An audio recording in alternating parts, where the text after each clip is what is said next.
Hello dear students. Today I am going to tell about in this chapter author write his personal experience when he was fear of water.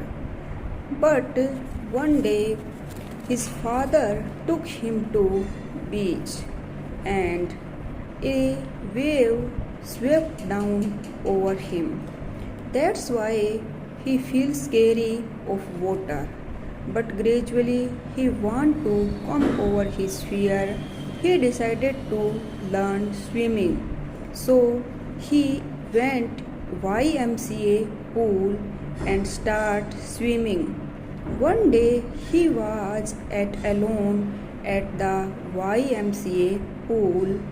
A boy came there and tossed him in the deep part of pool. Author doesn't know how to swim, so he started drowning. Once he started drowning, that he was thought, when I was touch my feet bottom of the pool and I tried to jump upside of the surface and come out and try to grab the rope and ladder. But when he touched the feet very slowly, his strength almost lost and he couldn't jump.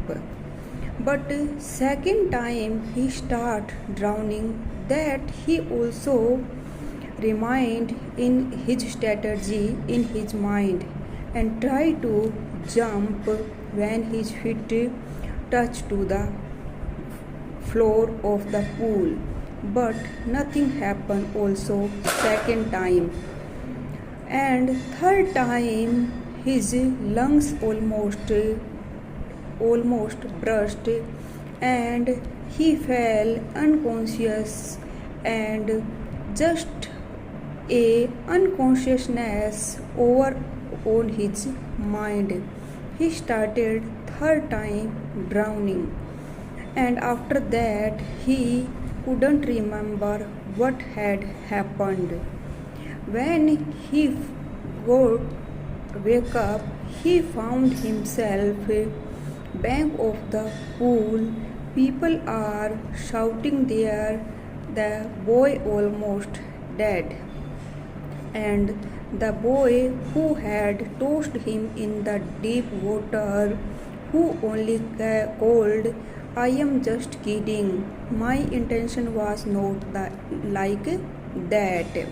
After that, author had a great fear of water, and he always screamed at night, and for few days he didn't come outside of the home.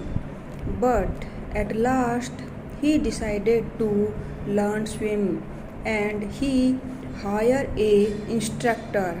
First instructor tie a rope in the waist of author and just say to come and down, up and down, and after that the swing his legs and head. And in this matter instructor gave bit by bit learning tips, and after that collective learning started. Almost after 6 months author became a good swimmer, but a tiny little fear of inside him, so he started to swim in a lake, and when he was in lake little bit fear came, but at last he overcome his fear by his hard work, and he became a good swimmer. He shouted and called the fear, if you want to come, then you come. You can't scare anymore now. In we can learn, if we are try to hard work with a determination, we can overcome any fear. Thank you.